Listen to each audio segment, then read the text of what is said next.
세상의 모든 축구 이야기 풋볼 살롱입니다. 오늘은 축구 승무패 52회차 분데스리가 라리가 14경기 현미경 분석 및 초안픽 공유로 인사를 드립니다. 앞서 챔피언스리그 14경기로 구성이 됐던 51회차가 1등 금액이 2월이 됐습니다.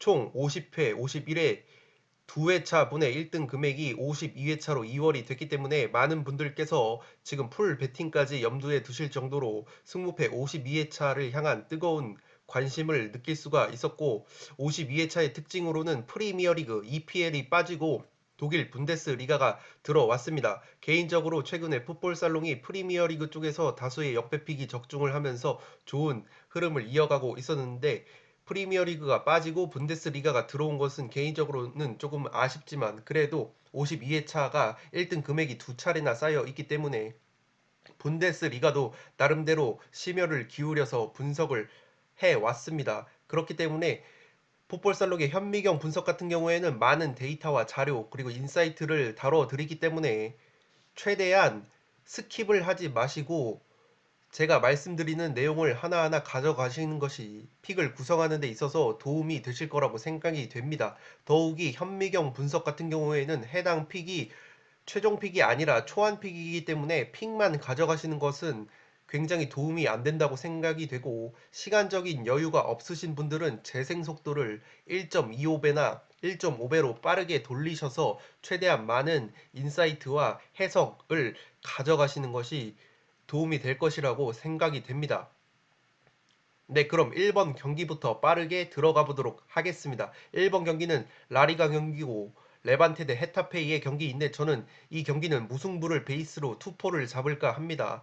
지금은 레반테 사이드가 조금은 유력해 보인다고 생각이 됐는데, 레반테 같은 경우에는 최근에 5경기 연속 무승부를 기록하고 있습니다. 승리가 없는데 5연무를 기록하고 있고, 리그 홈 경기와 원정 경기를 비교를 해봤을 때 원정에서 오히려 화력이 더 살아나지만 그래도 홈에서는 실점이 조금은 줄어드는 모습을 보여주고 있습니다. 리그 홈 경기에서 3무 1패, 아직까지 올 시즌 라리가에서 승리가 없는 것이 레반테인데 3무 1패를 거두는 동안 3골 5실점을 기록했는데, 올 시즌 레반테의 문제가 그래도 공격은 리그 10골을 넣고 있는데 실점이 15골로 많습니다. 특히 무실점 경기가 홈과 원정에서 한 차례도 없기 때문에 지금 레반테는 공격뿐만 아니라 수비 쪽에서 굉장히 큰 문제를 겪고 있다고 보시면 되겠습니다. 홈에서도 무실점 경기가 없고 원정에서도 무실점 경기가 없는 것이 레반테의 수비력인데, 그래도 홈에서는 원정보다는 절반의 골밖에 실점하지 않고 있다는 점은 고무적이라고 볼 수 있고, 레반테의 공격 패턴을 보시면 리그 10골을 넣었는데 오픈 플레이 상황에서 10골을 넣었을 정도로 오픈 플레이에서 상당히 강한 모습을 보여주고 있고, 세트피스에서도 2골을 넣고 있는데 이 세트피스 수비 상황에서도 3골을 먹고 있어서 레반테가 그렇게까지 제공권이나 세트피스 상황에서 강하다고는 볼 수가 없겠죠. 세트피스로 2골을 넣었지만 반대로 세트피스 상황에서 3골이나 실점을 했기 때문에 레반테는 확실히 이 오픈 플레이 상황에서 강점을 보인다고 보시면 되겠고, 실점이 15골로 많은데 오픈 플레이 상황에서 10골을 실점했습니다. 그러니까 레반테를 정리를 해드리면, 오픈 플레이 상황에서 공격 상황에서도 강하지만 수비 상황에서 오픈 플레이 상황에서 굉장히 많은 골을 실점을 하고 있다고 보시면 되겠습니다. 레반테 같은 경우에는 지금 최전방에 모랄레스 선수가 조금은 외롭게 공격을 진두지휘하고 있습니다. 이 캡틴인 모랄레스 선수가 올 시즌 4골을 넣고 있는데 굉장히 외롭게 공격을 하고 있었는데, 지금 핵심 2선 자원이라고 볼 수 있는 호세 깜파냐 선수가 햄스트링 부상을 당해서 아웃이 됐다고 합니다. 이 캄파냐 선수가 중원에서 플레이 메이킹을 해주면서 공격의 어떤 연결고리 역할을 해줘야 하는데, 이 깜파냐 선수가 지금 햄스트링으로 아웃이 됐기 때문에 최근에 2경기에서 1골 1도움으로 굉장히 좋은 컨디션을 보여줬던 이 깜파냐 선수가 없기 때문에 레반테의 어떤 역습이나 지공 상황에서의 오픈 플레이에서 조금은 매끄럽지 않은 부분이 있을 수도 있을 것 같습니다. 주전 왼쪽 측면 자원인 바르디 선수도 부상 중이라는 소식이 있기 때문에 지금 공격 쪽에서 전력 누수가 있는 것이 레반테라고 보시면 되겠습니다. 다만 지금 모랄레스 선수 옆에 최전방에 로저 마티 선수가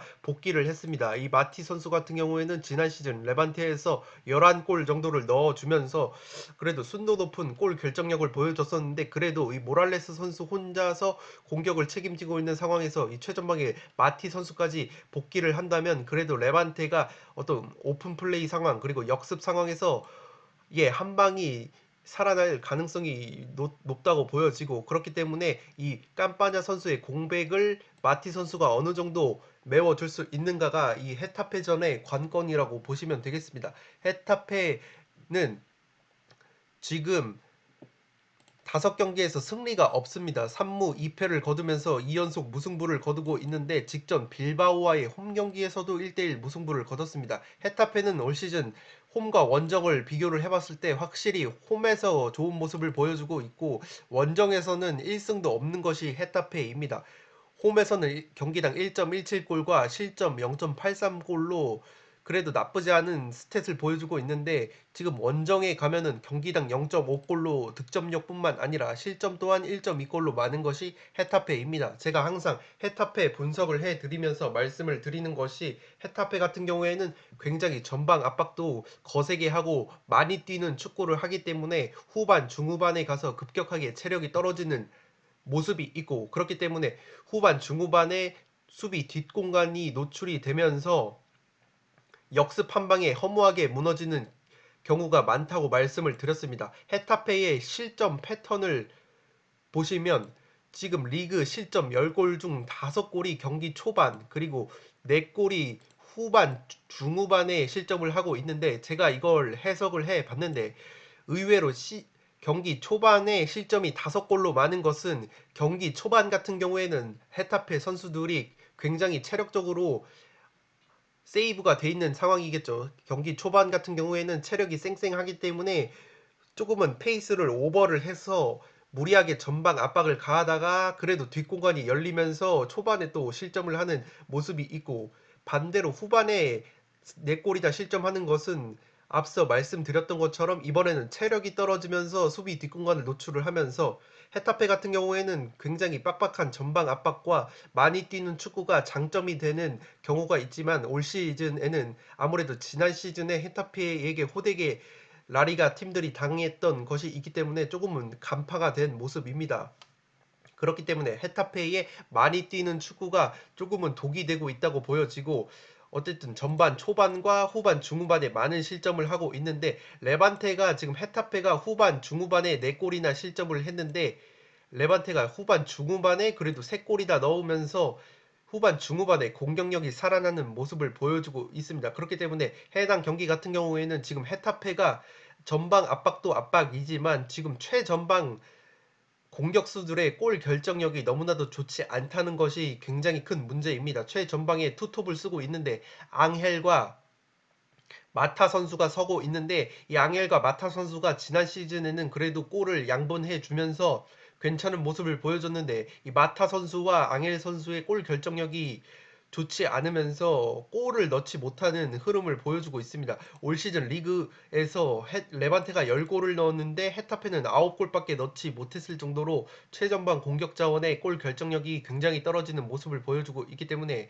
헤타페가 경기를 보신 분들은 알겠지만 굉장히 많이 뛰면서 역동적인 축구를 하지만 실속은 차리지 못하는 모습을 보여주고 있습니다. 그렇기 때문에 이 1번 경기 같은 경우에는 헤타페 올 시즌 특유의 경기력이 나오면서 많이 뛰는 축구를 보여주면서 주도권 자체는 줄 가능성이 높지만 최전방에서 골 결정력이 살아나지 않으면서 오히려 후반 중후반이나 경기 극초반에 레반테의 모랄레스나 로저 마티 같은 한방이 있는 선수들에게 실점을 하면서 한 골차, 두 골차 신승 레반테이가 가져가는 그런 모습까지 그려지기 때문에, 그래도 기본적으로는 레반테 역시 지금 모랄레스 선수 혼자서 공격을 해결하는 독박 공격을 보여주고 있고, 더욱이 이선에서 깜파냐와 바르지 선수까지 빠지기 때문에 레반테 역시 많은 골을 넣기에는 조금은 힘들지 않을까 싶습니다. 더욱이 최근에 5연속 무승부를 거뒀을 정도로 무승부가 많고, 헤타페 역시 지금 올 시즌 4무가 있고 원정에서는 3무 1패 3번의 무승부가 있기 때문에 지지 않는 경기 흐름을 보여준다는 점에서 해당 경기는 무승부를 베이스를 하시고 투포를 잡는다면 그래도 저는 모랄레스 선수와 마티 선수가 있는 레반테가 그래도 홈에서는 한 방이 있다고 보기 때문에 이 헤타페의 수비 득점관이 후반 중후반과 경기 극초반에 열리면서 한 골을 실점을 하면서 패배를 하는 모습이 그려지기 때문에 투포를 잡는다면 그래도 레반테 사이드가 조금은 유리하지 않을까 싶습니다.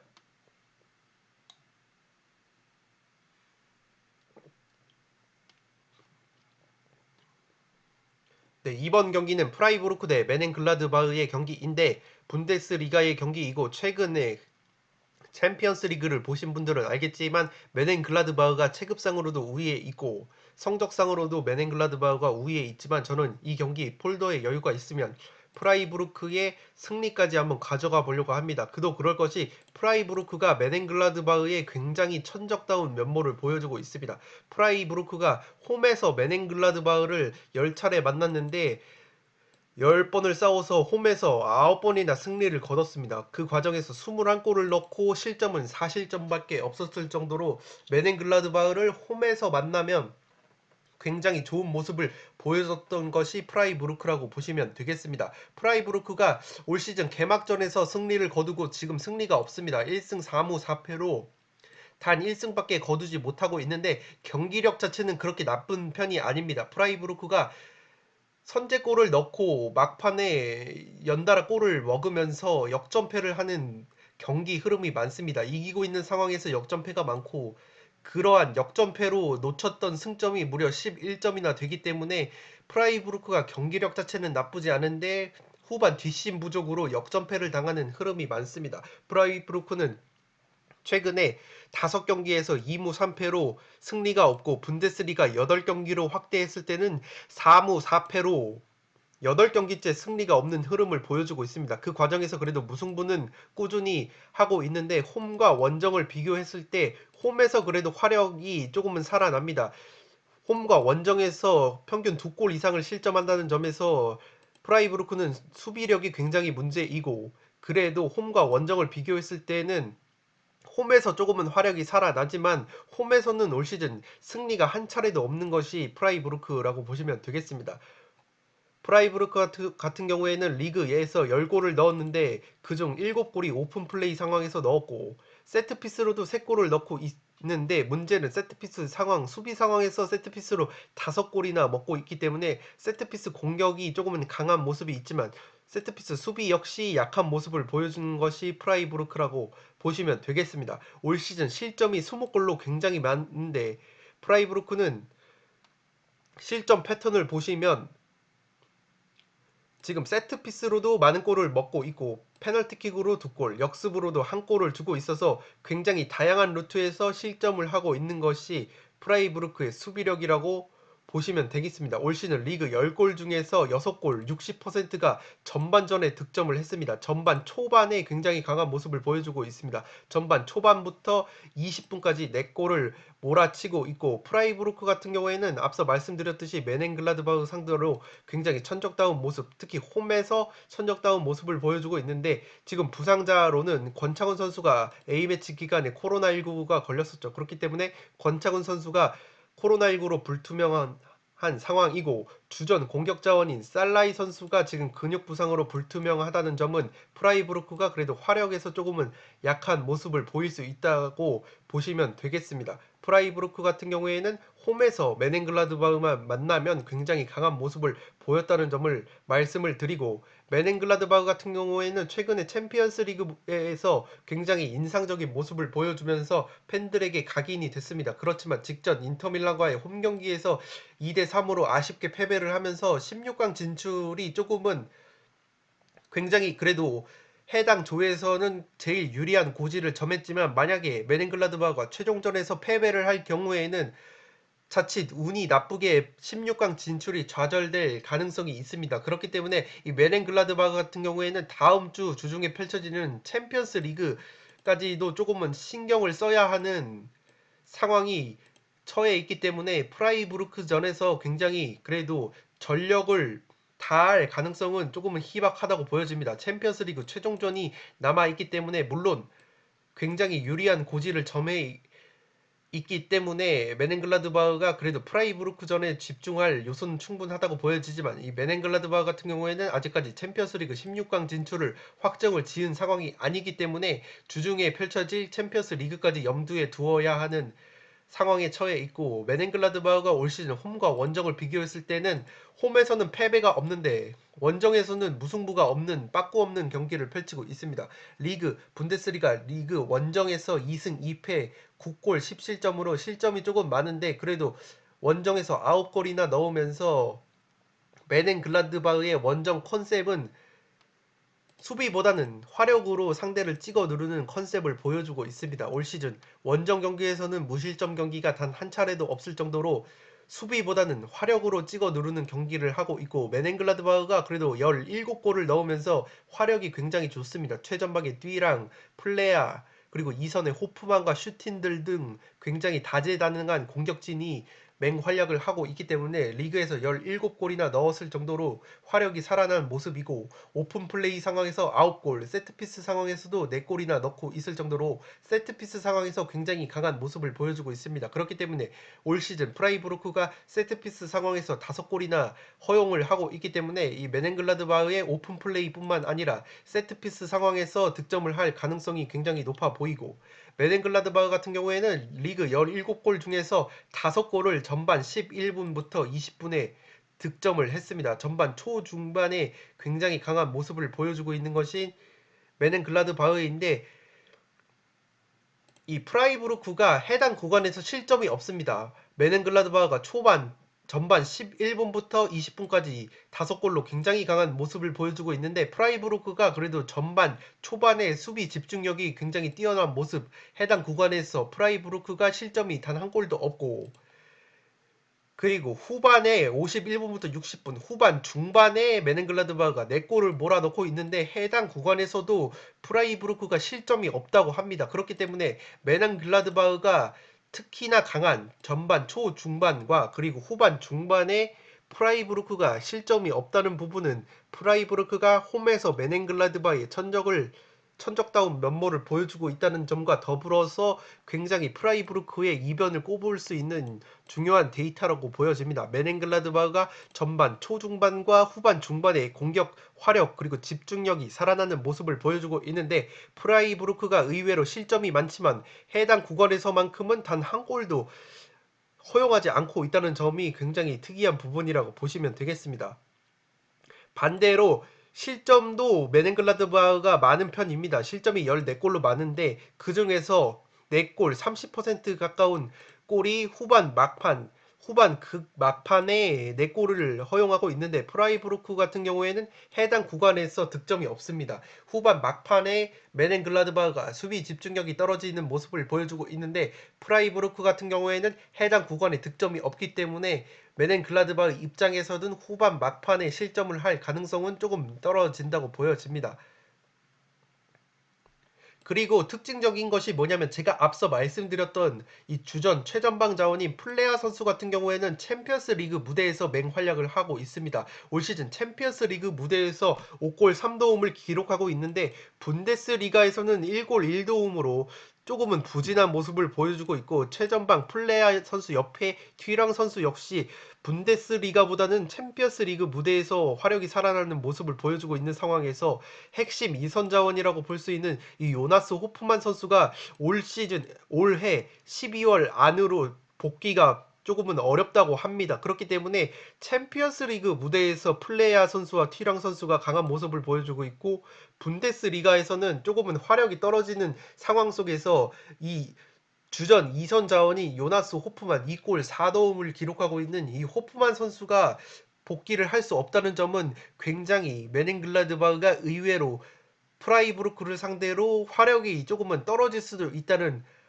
점으로도 보일 수가 있습니다. 그리고 왼쪽 풀백인 벤세바이니 선수는 여전히 코로나19로 복귀가 불투명한 상황이고, 주전 중앙수비수인 엘베디 선수까지 근육 부상으로 지금 출전이 불가능하다고 합니다. 그래도 중원에서 중요한 수비형 미드필더 자원인 자카리아 선수가 부상 복귀를 했다는 점은 메넨글라드바흐가 수비 쪽에서 그래도 힘을 받을 수 있다는 점이고, 어쨌든 메넨글라드바흐가 2선 공격 자원이 호프만 선수를 비롯해서 중앙 수비수 엘베디 선수까지 근육 부상으로 불투명하다는 점은 메넨글라드바흐가 조금은 전력 누수가 있다는 점이고, 그렇기 때문에 프라이부르크가 홈에서 메넨글라드바흐만 만나면 천적인 모습을 보여주고 있고, 더욱이 메넨글라드바흐가 지금 리그에서 17골을 넣고 있는데 가장 강했던 구간인 전반 11분부터 20분 그리고 후반 51분부터 60분 동안 9골을 몰아넣고 있는데, 프라이부르크가 실점을 20골이나 하는 팀임에도 불구하고 메넨글라드바흐가 강했던 이 구간에서는 만큼은 실점이 단 한 골도 없다는 점을 빌어봤을 때, 이변 결과가 나온다면 프라이부르크가 홈에서 메넨글라드바흐의 천적다운 모습이 보여지면서 승리까지도 조금은 노릴 수 있는 경기지 않을까 싶습니다. 따라서 이 경기는 메넨글라드바흐 사이드를 베이스로 깔고 이변을 노리시는 분들은 프라이부르크의 승리까지 한번 곁들여 보신다면 충분히 역배픽을 잡으실 수 있지 않을까 싶습니다.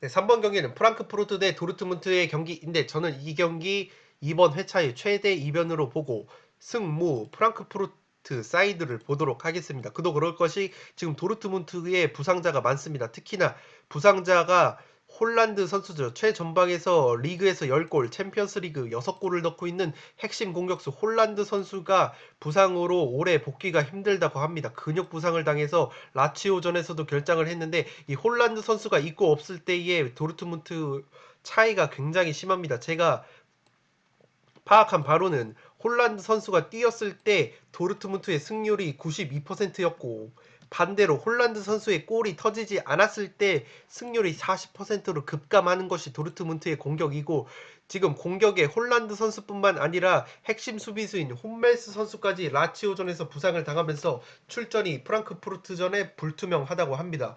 그리고 왼쪽 핵심 풀백인 게레이루 선수까지 지금 불투명한 상황이고, 중앙 미드필더 백업 자원인 델라니 선수까지 결장이 유력한 상황이기 때문에 공수에서 전력 누수가 심한 것이 도르트문트입니다. 반면에 프랑크푸르트 같은 경우에는 최전방 투톱이 바스 도스트 선수와 안드레 실바, 이 결정력이 굉장히 좋은 선수들로 구성이 되어 있는데, 특히나 안드레 실바 선수의 폼이 굉장히 좋습니다. 실바 선수가 올 시즌 분데스리가 9경기에 출전을 했는데 9경기에서 무려 7골이나 넣고 있고, 4경기에서 4골이나 넣고 있는데 돌풍의 팀이라고 볼 수 있는 우니온 베를린전에서도 2골을 넣으면서 3대3 무승부의 주역이 됐습니다. 그리고 골키퍼는 지금 골문을 지키고 있는 프랑크푸르트의 수문장은 케빈 트라브로 우리에게도 굉장히 익숙한, 과거에 PSG에서 활약을 하면서 지금도 독일 국가대표에 뽑힐 정도로 클래스가 있는 골키퍼인 케빈 트랍이 지키고 있는 프랑크푸르트이기 때문에 프랑크푸르트가 올 시즌 굉장히 무승부가 많지만 쉽게 패배하지 않는 모습을 보여주고 있습니다. 프랑크푸르트 같은 경우에는 최근에 5경기 4무가 있는데 무자비다운 모습을 보여주고 있지만, 그래도 그 중에서 라이프치히와 우니온 베를린, 굉장히 돌풍의 팀과 강팀을 상대로 무승부를 거뒀을 정도로 강팀을 만나면 쉽게 패배하지 않는 모습을 보여주는 것이 프랑크푸르트입니다. 그렇기 때문에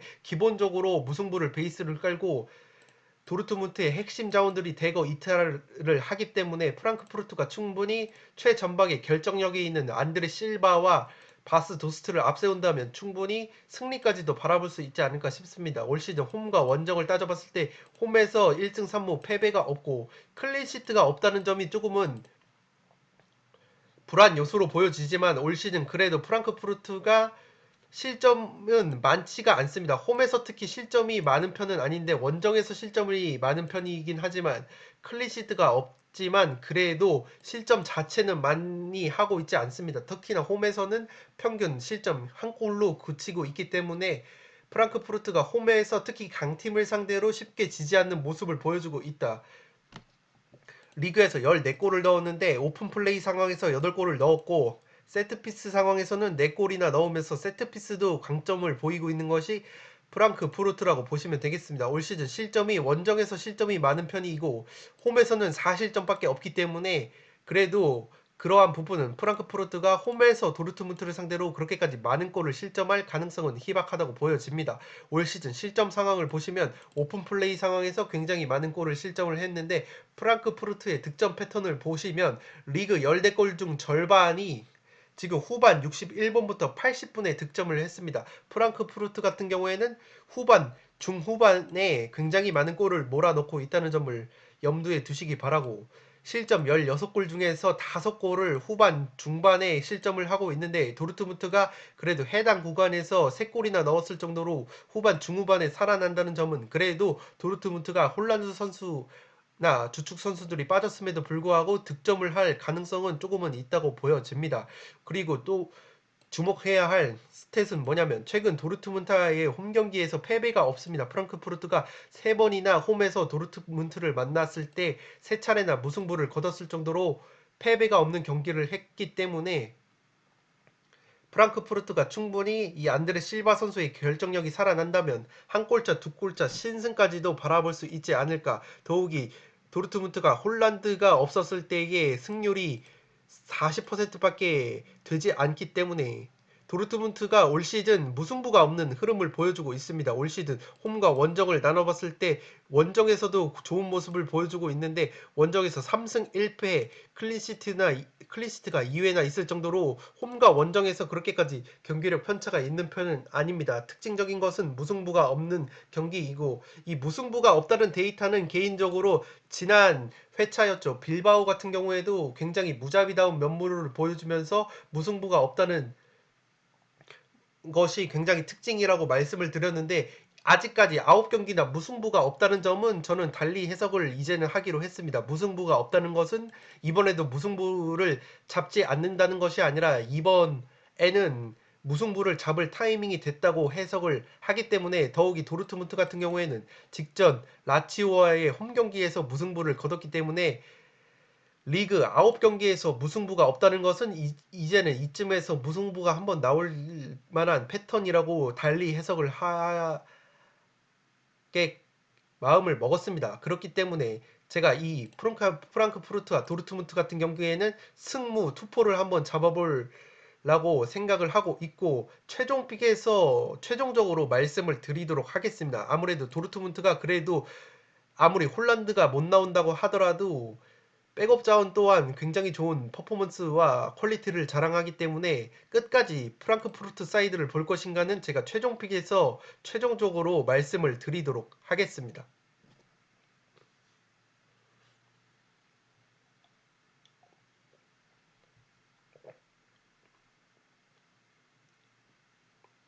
네, 4번 경기는 쾰른 대 볼프스의 경기인데 저는 이 경기 쾰른의 단통패를 보도록 하고 최종 픽에서는 그래도 무승부까지 염두를 해 두려고 하는 것이 볼프스부르크가 올 시즌 레버쿠젠과 더불어서 유일하게 패배가 없는 팀입니다. 무승부가 굉장히 많은데 이 무승부가 굉장히 많은 것이 구조적으로 지금 볼프스가 기본적으로는 수비를 탄탄히 하는 경기 운영을 펼치고 있습니다. 지금 수비수 출신인 글라스너 감독 체제에서 조직적인 두 줄 수비를 들고 나오는데 기본적으로 수비를 안정화시키면서 승리를 노리는 경기를 펼치는 것이 볼프스부르크라고 보시면 되고 그렇기 때문에 지금 실점 자체가 별로 없습니다. 실점이 8골로 굉장히 적은 편에 속하고 지금 실점 8골이 라이프치히의 6골에 이어서 분데스리가 최소 실점 2위에 해당할 정도로 실점 자체가 많지 않은 팀이 분데스리가의 볼프스부르크라고 보시면 되겠습니다.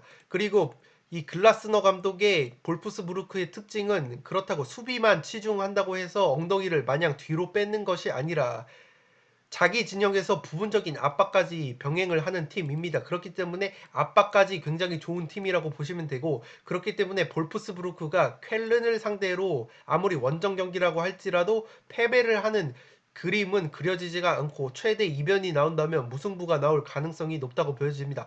쾰른 같은 경우에는 올 시즌 승리가 없다가 직전에 도르트문트 원정에서 충격적인 승리를 거두면서 첫 승을 신고를 했습니다. 그래도 올 시즌 리그 홈 경기에서 굉장히 좋지 않은 모습, 무실점 경기가 단 한 차례도 없고 승리도 단 한 차례도 없이 1무 4패로 홈에서 굉장히 부진한 모습을 보여주고 있는데, 어쨌든 도르트문트 원정에서 2대1 승리를 거뒀다는 점은 쾰른이 그래도 볼프스를 상대로 충분히 무승부까지는 바라볼 수 있는 요소라고 보여집니다. 올 시즌 리그 10골을 넣고 있는데 세트피스 상황에서 굉장히 많은 골을 넣고 있습니다. 4골이나 넣고 있기 때문에 볼프스를 상대로 세트피스 한 방을 노려볼 만한 것이 쾰른이라고 보시면 되겠습니다. 지난 도르트문트 원정에서 5백을 가동을 했습니다. 쾰른이 플랜 A가 4백인데 도르트문트를 상대로 5백을 가동을 했습니다. 5백을 가동을 하면서 충격적인 승리까지 이끌었는데, 아무래도 지금 볼프스부르크가 좌우 풀백 공격 가담이 굉장히 뛰어난 팀입니다. 좌우 풀백 공격 가담이 굉장히 뛰어나고, 특히 오른쪽 풀백인 바쿠 선수를 필두로 해서 굉장히 측면 공격을 즐기는 팀이 볼프스부르크인데, 이 만약에 쾰른이 지난 도르트문트 원정처럼 5백을 들고 나오면서 아예 측면 뒷공간, 우리가 흔히 하프 스페이스라고 부르는 그 측면 뒷공간을 아예 내려앉으면서 5백으로 내려앉아 버리면서 측면 공간을 막아 버린다면, 의외로 볼프스부르크가 자랑하는 오른쪽 측면 공격인 바쿠 선수를 필두로 한 그러한 측면 공격이 살아날 가능성이 떨어질 수도 있다고 보여집니다. 지난 도르트문트 원정에서도 이 5백으로 재미를 봤던 쾰른이기 때문에 측면 공격, 그리고 최전방에 베흐 호스트라는 197cm의 장신 공격수가 있는 이 볼프스부르크의 어떤 고공 공격까지, 이 고공 공격이 살아나려면 좌우 측면에서 크로스 같은 것이 올라와야 되는데, 애초에 쾰른이 지난 도르트문트 원정처럼 5백을 가동하면서 측면 공간을 틀어 막아 버린다면 의외로 볼프스부르크가 조금은 득점력이 떨어질 수도 있다는 생각이 듭니다. 그렇기 때문에 쾰른이 지난 도르트문트 원정처럼 5백을 기반으로 한 짠물 수비, 특히나 측면 공격을 주지 않는 그러한 진흙탕 축구를 한다면, 볼프스부르크가 그래도 기본적으로는 수비를 탄탄히 하는 팀이기 때문에 주요 공격 루트인 측면이 막히면서 무승부까지 충분히 염두를 해볼 만한 경기이지 않을까 싶습니다. 그렇지만 쾰른이 지금 실점이 15골로 많은데, 쾰른의 이 취약 시간이라고 볼 수 있는 전반 11분부터 20분, 그리고 41분부터 50분, 후반 81분부터 90분 동안 이 볼프스부르크가 쾰른의 취약 시간이라고 볼 수 있는 해당 구간에서 굉장히 많은 골을 넣고 있기 때문에, 기본적으로는 볼프스부르크의 사이드가 조금은 유리해 보일 것이라고 보여지지만, 그래도 쾰른이 지난 도르트문트 원정에서 승리를 거뒀을 때처럼 전략적인 5백 전술을 들고 나오면서 볼프스부르크가 자랑하는 풀백, 그리고 측면 공격을 아예 틀어 막는 식으로 측면에서 공간을 안 주는 식으로 대응을 한다면 충분히 쾰른이 도르트문트 원정 승리를 거뒀던 좋은 흐름을 홈에서도 이어가면서, 기본적으로 볼프스가 수비가 굉장히 강한 팀이기 때문에 쾰른의 활약으로는 득점을 하기에는 조금은 힘들다고 보이고, 더욱이 쾰른의 장신 공격수인 세바스티안 안데르손 선수까지 지금 출전이 불투명한 상황이기 때문에 최전방 공격에서 문제가 있는 이 쾰른이 수비가 굉장히 강한 볼프스를 상대로 득점을 하기엔 조금 힘들다고 보여지고, 고점이 나온다면 쾰른의 5백 특유의 진흙탕 축구가 나오면서 최대 무승부까지 염두해 볼 만한 픽이 아니지 않을까 싶습니다.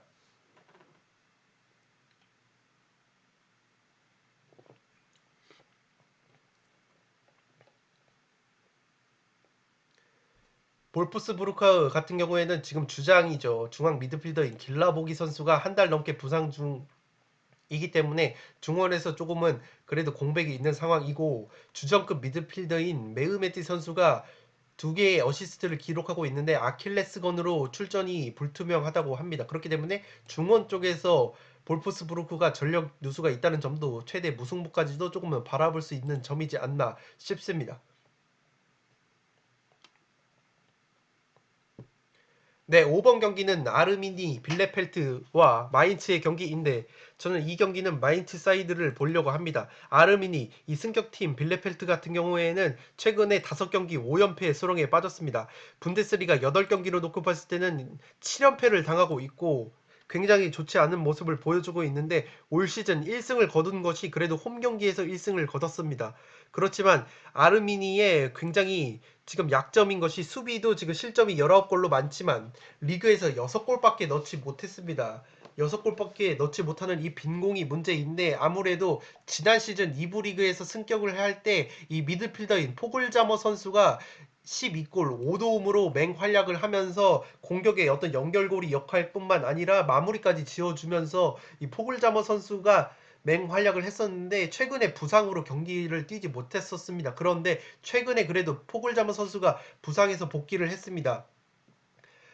이 아르미니의 지난 2경기를 살펴봤을 때 이 골 찬스를 단 한 번도 만들지 못했습니다.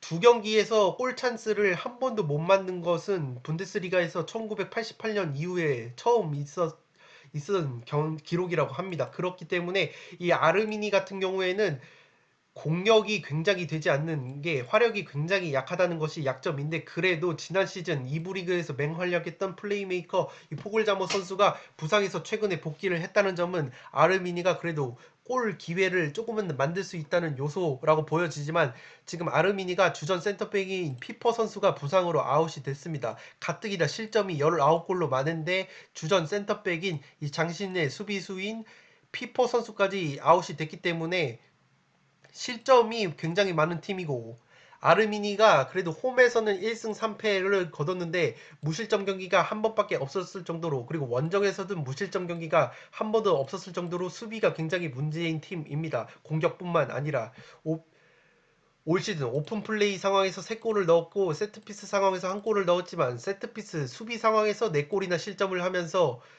지금 세트피스 상황에서 가뜩이나 4골이나 내줬는데 이 192cm의 장신 수비수인 피퍼 선수까지 나오지 못한다면 아르미니가 조금은 마인츠를 상대로 고전을 할 것이라고 보여지고 마인츠 같은 경우에는 그래도 최근에 흐름이 굉장히 반등을 했습니다. 분데스리가에서 6연패를 했었는데 최근에 3경기에서는 그래도 1승 2무를 거두면서 승점을 꾸준히 쌓았습니다.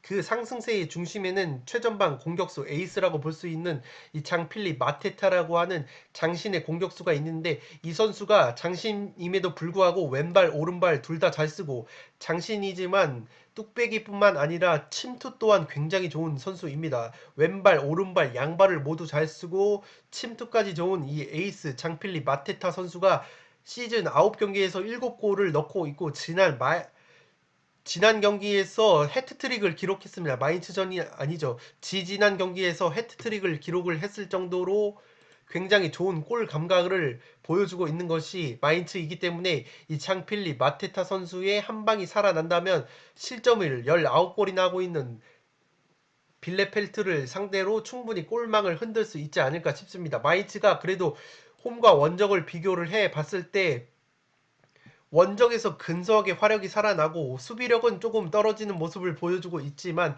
올 시즌 원정에서 그래도 1승을 거뒀던 좋은 기억이 있기 때문에 3연패 뒤에 1승을 거뒀다는 점이 그래도 마인츠가 최근에 6연패 뒤에 1승 2무를 거뒀다는 점은 상승세를 탔다고 볼 수 있고 실점이 19골이나 되는 아르미니를 상대로 에이스 장필리 마테타가 최근에 좋은 골 감각을 보여주고 있기 때문에 충분히 득점을 할 가능성이 높다고 보여지고 이 마인츠의 벤치로는 지동원 선수가 벤치에서 출격을 대기를 하고 있습니다. 그렇기 때문에 조금은 국내 팬들이 그래도 마인츠 쪽을 응원하는 요소가 있다고 보여지고 올 시즌 마인츠 같은 경우에는 리그 11골을 넣었는데 오픈 플레이 상황에서 8골을 넣었습니다.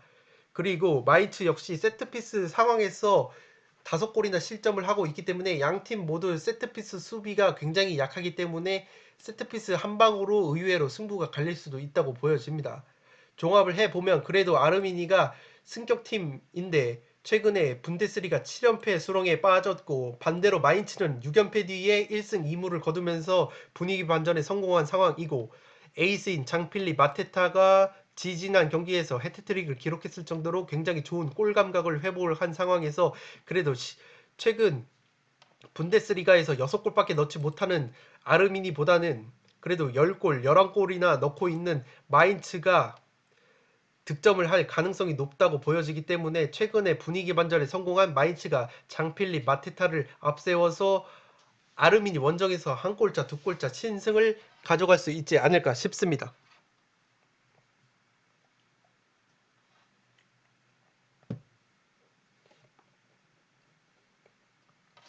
네, 6번 경기는 세비야 대 레알 마드리드의 경기인데 저는 이 경기는 개인적으로 올 마킹 후보라고 생각이 됩니다. 승, 무, 패가 모두 그려지는 경기라고 보여지고 세비야 같은 경우에는 직전 첼시와의 홈 경기였죠. 챔피언스리그 경기에서 로테이션을 가동하면서 0대4로 대패를 했습니다. 올 시즌 라리가 홈 경기에서 3승 1패로 좋은 모습을 보여주고 있는데 홈과 원정을 비교했을 때는 홈에서 그래도 득점력과 수비력이 살아나는 것이 세비야라고 보시면 되겠습니다. 세비야 같은 경우에는 챔피언스리그 무대에서 첼시에 패한 것이 2년 8개월 만에 홈에서 패배를 했을 정도로 유럽 대항전에서 특히 홈 경기에서 강한 모습을 보여주는 것이 세비야이고 라리가에서도 홈에서는 쉽게 지지 않는 모습을 보여주는 것이 세비야라고 보시면 되겠습니다.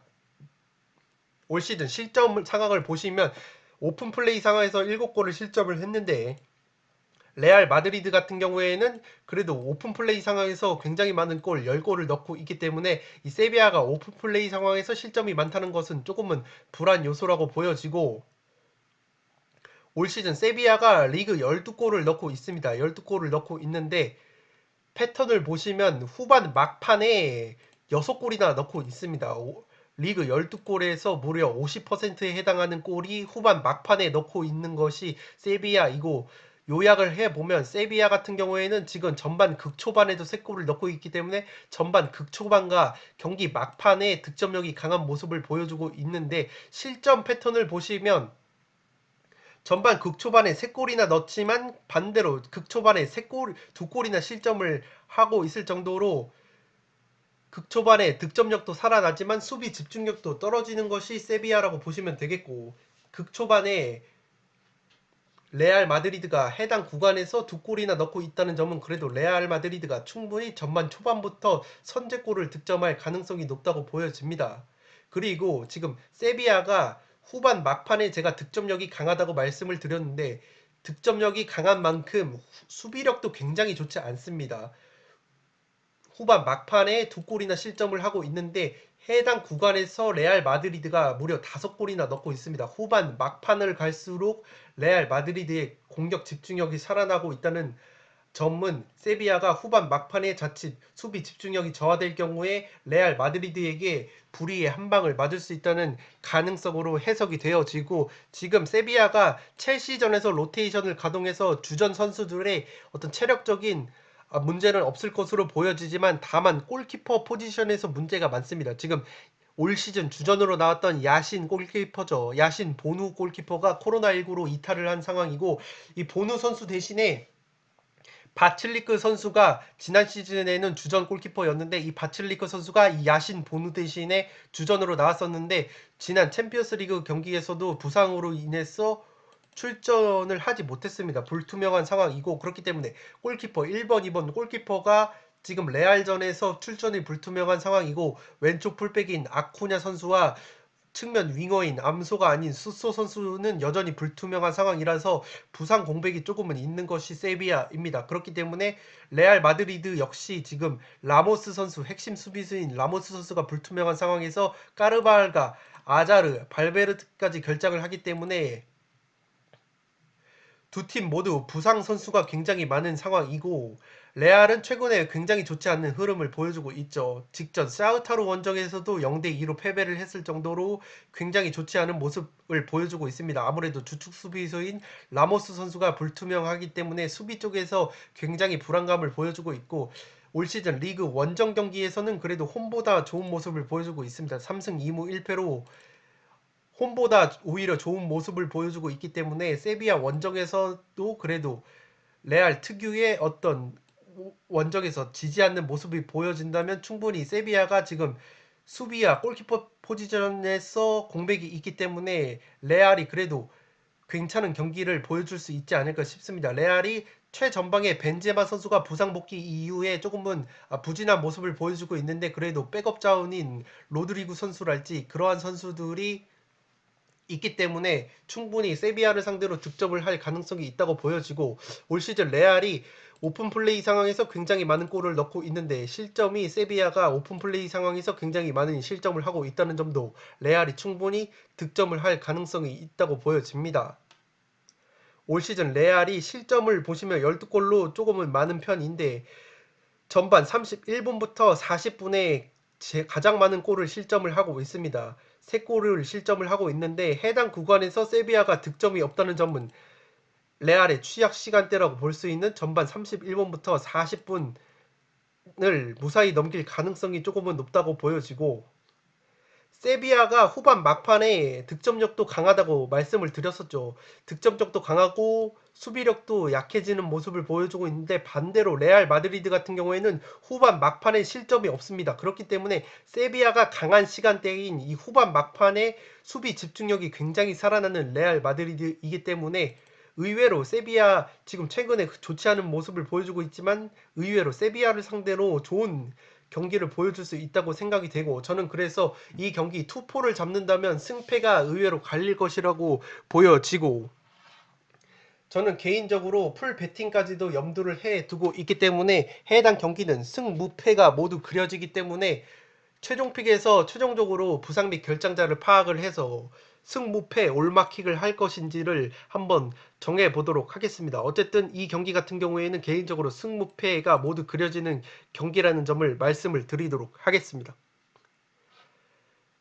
네, 1부의 마지막 경기는 미넨 대 라이프치히의 경기인데 저는 그래도 미넨의 단통 승리를 보도록 하겠습니다. 라이프치히가 분데스리가 2위이고 바이에른 미넨이 지금 1위를 달리고 있는데 우승 경쟁 판도에 있어서 굉장히 중요한 경기이기 때문에 바이에른 미넨이 직전 아틀레티코 마드리드 원정에서 주축 선수들을 대거 뺐죠. 레반도프스키 선수와 노이어, 고레츠카까지 아예 그냥 명단에서 제외를 하면서 휴식을 부여했기 때문에 라이프치히전에 올인을 할 수 있을 것이라고 보여집니다. 반대로 지금 라이프치히는 바샥쉐이르 터키 원정을 떠나서 극장골로 겨우 4대3 승리를 거뒀습니다. 그 과정에서 주축 선수들이 대부분 풀타임을 소화를 했기 때문에 터키 원정을 갔다 와서 라이프치히가 주축 선수들이 모두 휴식을 취한 바이에른 미넨을 상대로 승리를 거두기에는 조금은 힘들지 않을까 싶습니다.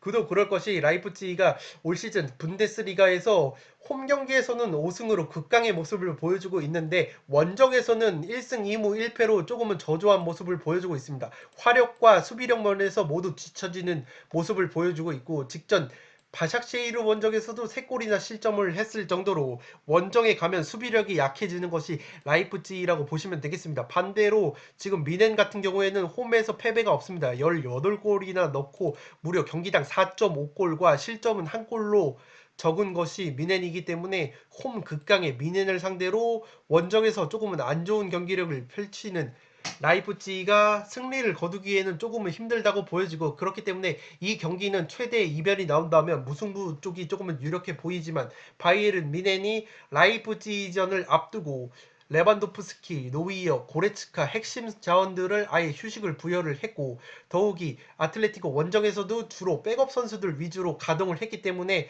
풀 전력까지는 아니죠. 그래도 조슈아 키미 선수와 톨리소 선수 등이 지금 불투명한 상황이기 때문에 부상자들이 조금은 있지만 그래도 가용한 자원들이 최상의 체력 상태로 홈에서 라이프치히를 만난다는 점은 바이에른 미넨사이드가 유력해 보이고 리그에서 무려 31골을 넣고 있는데 바이에른 미넨이 오픈플레이 상황에서 21골을 넣고 있습니다.